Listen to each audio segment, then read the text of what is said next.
Hello! Hi! I'm Pastor Rachel McIver-Maury at Northfield United Methodist Church. If you're watching, you're probably reading the Bible in a year. This is the introduction video for the book on Leviticus.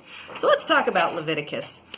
This is the third book of the Old Testament or Hebrew Bible, and if you're reading along, you might notice this is the first one without a lot of story in it, and that's because it's not a storybook at all. It's actually, by what the rabbis call it, it's actually a priest's manual, and that's how the rabbis refer to it, which is Torah Kohanim.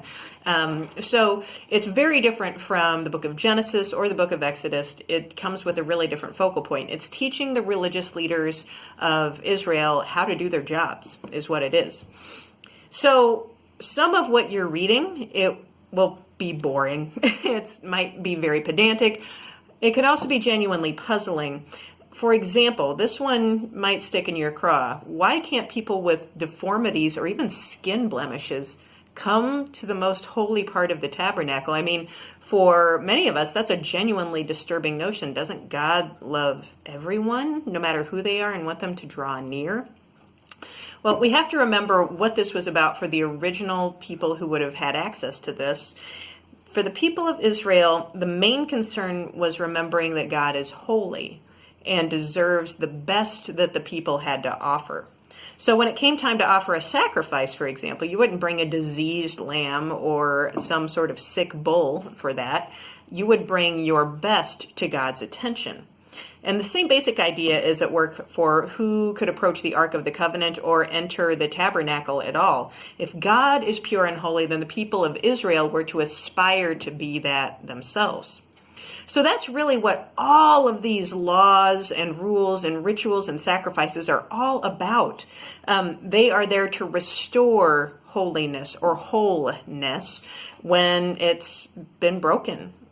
After harming someone intentionally or unintentionally, there's always a prescription in here for how to right that wrong, some sort of sacrifice to offer, some sort of ritual to do.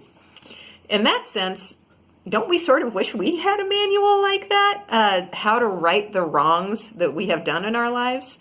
I mean, if only we're easy now, like offering a lamb or a bull. Oops, okay, guess we're done. Obviously it wasn't that easy, but you get my point.